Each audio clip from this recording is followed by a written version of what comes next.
Noni Madueke mocked for his injury as Arsenal hate hits a brand new low across social media. Viktor Gyökeres winning a Ballon d'Or award, but suddenly the Ballon d'Or is no longer credible. We're going to touch on Ousmane Dembele as well. And I'm going to go back to comments of mine about that man from 5 years ago and address it now that he has won the prestigious Ballon d'Or. And we also want to touch on Paul Scholes and Noni Butt going in on Marcus Rashford now that he has joined Barcelona. Is that agenda going too far? Make sure you hit the like button. Make sure you are subscribing. But this is another episode of Killing the Game.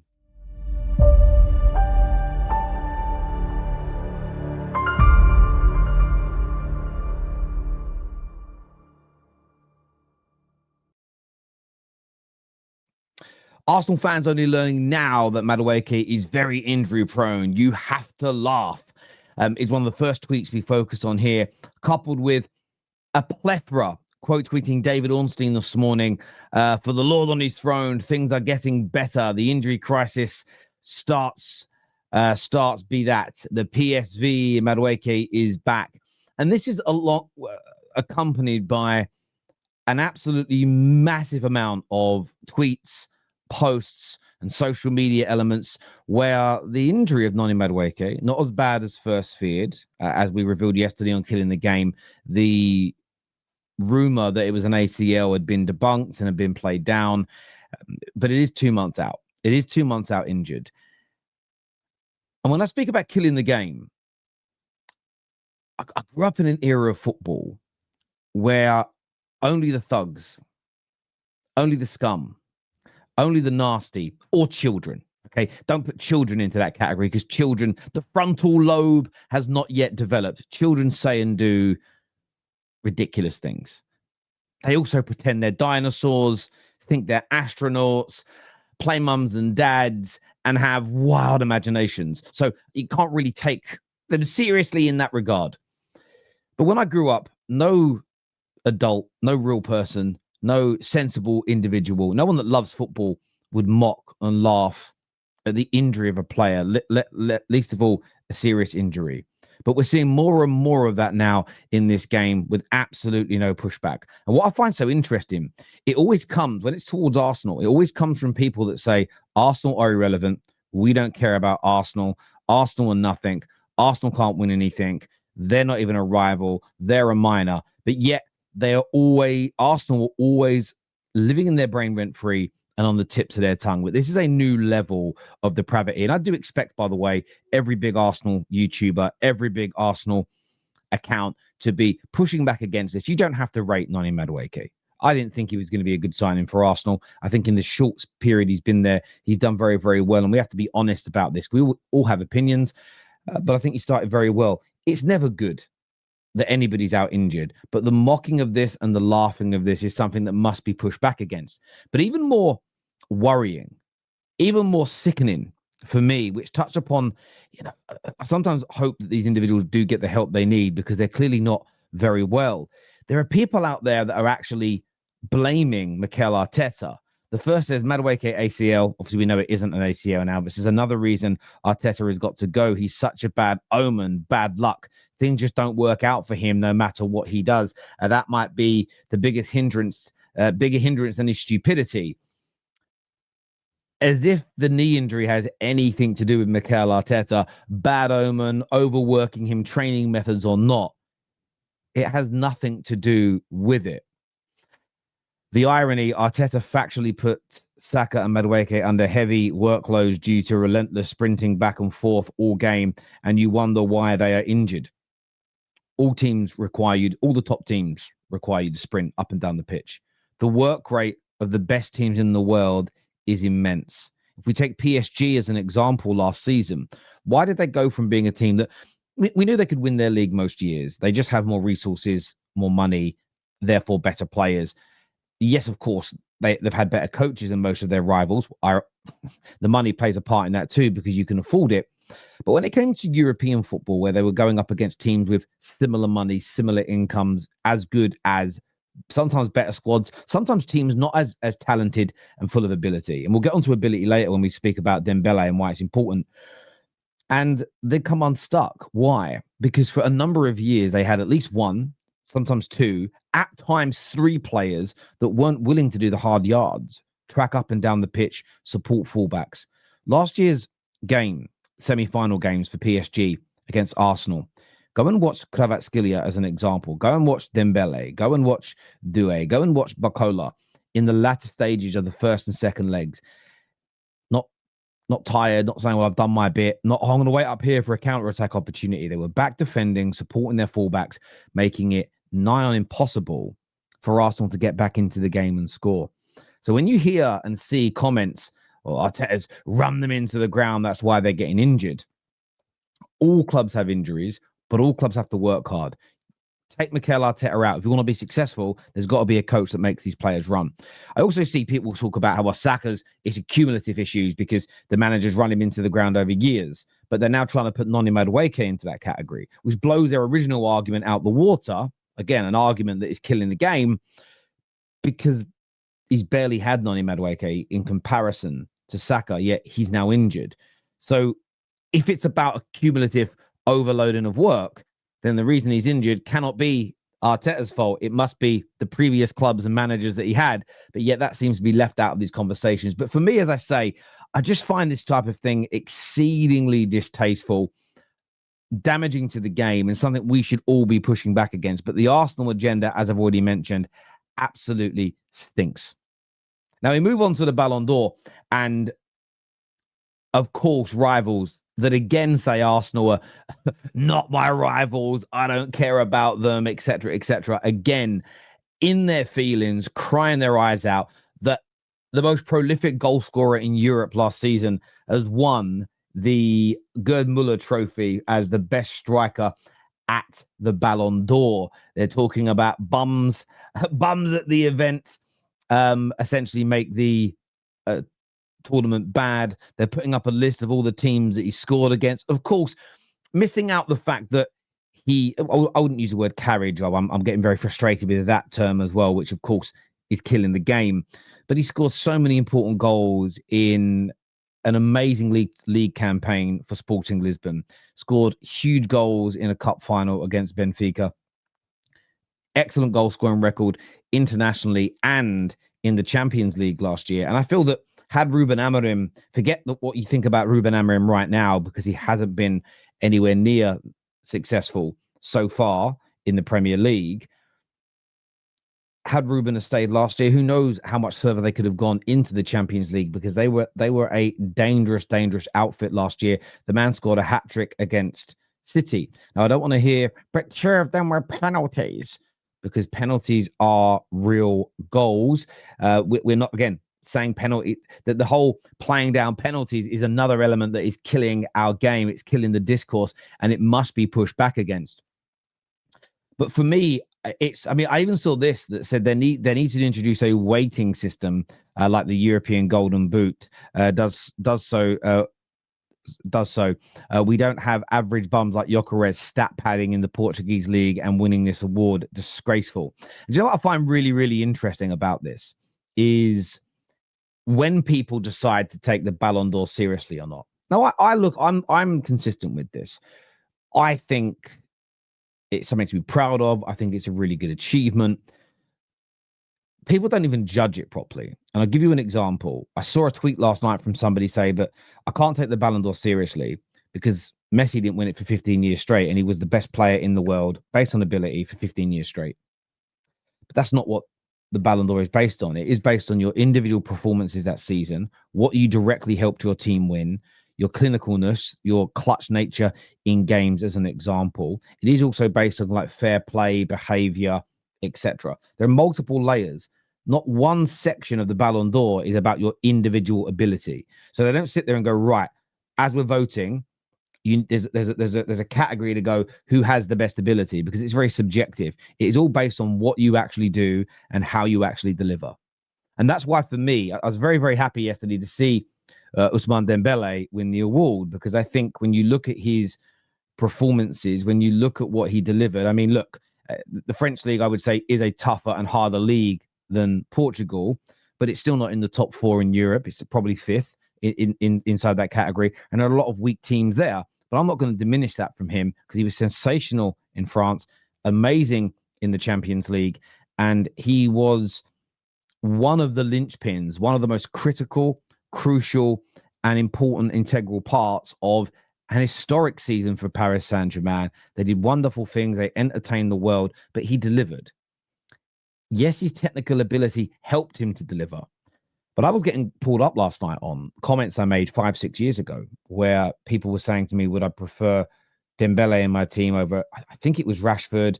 How much do you rate Dembele? And I said what I said then, and I stand on it. Nothing changed. I don't really judge players overall on ability. I can recognize the ability. I can see how good it is. But when it comes to me signing a football player, when it comes to me rating who's had the best season, I base it on their delivery. I base it on their output. I base it on their actual performances and what they did in games, what they helped their teams to win, and how integral they were within that. All of that, for me, weighs above the ability, because Dembele's ability over the last 5 to 6 years has not got better. What has changed has been his work rate. What has changed has been his application. Now, some of that is maturing. Some of that is just becoming an older person. I would love to have a conversation with Dembele about how he's managed to keep himself fitter. What is he doing differently? Is he sleeping earlier, change the kind of cars that he's driving? Has his lifestyle and diet changed? Something certainly has for his body to stop getting so many injuries, and some of them were quite long. And what I love about this from Ousmane Dembele is some people, they see this as a victory for the eye test merchants, who I think are killing the game. But I see this as a victory for football and what football really can bring out of people. And that is, your talent is almost irrelevant if your professionalism and your hard work doesn't match it. And that's what I love about the Ousmane Dembele story, is that his determination, his hard work, his passion, his desire, his love for the game, coupled with a newfound professional approach, or just slight tweaks to it, has led to him now being crowned as the best player in the world. But he wasn't crowned the best player because he's the most technically gifted. It's far too subjective, and everyone has a different view on that. It's about what he delivered. He should be so proud of that. But it's the work rate that he has put in to get there. Absolutely phenomenal from that man. But back to Gyokeres, look, we know that Arsenal are probably the most hated team right now across social media. The fact that a player that a lot of fans rated last season hate now is because he's joined Arsenal, to a point now where they want to diminish the Ballon d'Or. And that's what I find so interesting. You go through people's tweets. 1 minute the Ballon d'Or is the be all and end all, and then somebody wins the trophy there that they don't rate and they say it's problematic. I stand true to what I've always said, and I'll go back to the original part of the sector. I view this very much as, I feel like there is an element of a popularity contest. I do feel there's an element here of, if you're someone that's got good PR and got good hype and a great, in modern day era, a great social media team, if you're spoken about a lot, you get the accolades. I feel though, as though 5-6 years ago at Liverpool, if Liverpool fans would have made Mo Salah the poster boy, I think he would have won a Ballon d'Or by now. He's always been in and around one of the best players in the world, but sometimes it is a little bit about the PR that surrounds you. And that's been the same going back to the 90s, in my personal opinion. But that's taking nothing away from anybody that's won those trophies. It is what it is. But at least I'm consistent with it. There's so many people out there consistently killing this game, but 1 minute making out that the Ballon d'Or is the pièce de résistance, the creme de la creme, the most prestigious and important part of the game. It proves who the best and the worst is. But then a player they don't rate wins it, and suddenly it has no credibility. You couldn't make this up. Now, hit the like button for us, please, if you haven't done so already, and get yourself subscribing. I want to talk next about the situation with Marcus Rashford here. I'm going to play a clip first. This is Paul Scholes and Noni Madueke talking on their podcast about this. I think it's a really, really important thing to address here. Let's take a look. I really struggle to feel happy for him, mainly because of his attitude. His attitude towards Man United, I thought it was disgraceful. The amount of times I saw him at Man United walking, like, because he wants to leave. I thought his whole demeanour about him was a disgrace. And I think he actually quit on Manchester United. And right. Once you quit once, you'll quit again. It was late last night. Yeah. That was it, last night. He won't get away with that with Barcelona for long. There's absolutely no chance. He needs to be aware, self-aware, and he's not a baby no more. He's 27, 28. He's not a kid. He needs to be self-aware about some of the stuff he does and how he projects himself. I thought he was going to come on his show today and go, What about Marcus? What about that goal? I told you this, and then he goes and doesn't turn up for it. It's late for the game. How can you sleep in I don't these know. days? I don't know. Your phone, fucking alarm, whatever. How don't do know. you sleep in? Yeah. Because he Look, this has obviously got a lot of attention on social media, and I'm going to break this down. The first comment, let's start with what I don't like about it. The first comment, I struggle to be happy for him. Feels a bit much. Feels a bit much. I don't like things that Rashford and his team did at United. I didn't like how under Ragnick, when he wasn't in the team, straight away interviews and leaks to the media about wanting to leave. I don't like that personally. That being said, I know Paul Scholes had a moment at Man United in his career where he was told he had to play in a League Cup game and he refused to, and he was fined. And that's going to come up a lot here. Well, Scholes has done these things. That's one example. And there may be some others that you guys can point out and educate me on. Rashford's behavior wasn't right. But you know what really gets... I'm very uncomfortable with that first sentence. I'm not happy for him at all. I don't think Scholes is wrong with some of the behavioral issues that Rashford had at the club. But I believe that Scholes here is focusing on the wrong thing. And this is systematic of a lot of Man United's ex-players, who I have a tremendous respect for as players. They delivered some of the greatest moments, not just in my footballing life, but in the history of English Premier League and world football. But the focus is always upon, oh, the manager did this wrong, the player was wrong, this attitude wasn't great. And we never look at the environment. And Man United fans are never focused on the environment. And even in this argument, it will still be, and I'm sorry if this offends you, it's still going to end up being surface level. It is still going to be, but Scholes did this, but Rashford did that. But yeah, Rashford could have behaved better here, and he could have done this. And look, he's been late for Barca, so this proves people are right. Yeah, but Scholes, he sucks on his daughter's toes. It's all going to stay surface level, the whole thing, without addressing the actual root cause problem. And again, in football, we now have platforms. We now have the time to speak long format. This show, 20 minutes long. That's still quite long for a clip show. We can go into more detail. Things don't have to be sound bites. We can go to the root cause and have these conversations. And I think Man United fans, I think players, I think ex-pros, I think the media, I don't care if this offends you. I think we have been so focused on surface level, superficial, almost cosmetic problems at Manchester United. Oh, you know, my skin's looking a little bit pale. I'm going to go on a sunbed. Well, actually, maybe you need to look at your diet. Maybe you need to look at what you're eating and drinking. Maybe you need to look, maybe there's an underlying problem why you're pale. Going on a sunbed isn't going to fix it. That's how I view the way we're always analyzing ourselves. And it's killing the game. Because for me, it's the environment that the Glazers, it's the environment that the people running our club have allowed to exist, where players feel empowered to down tools, to throw managers under buses. But what did we do?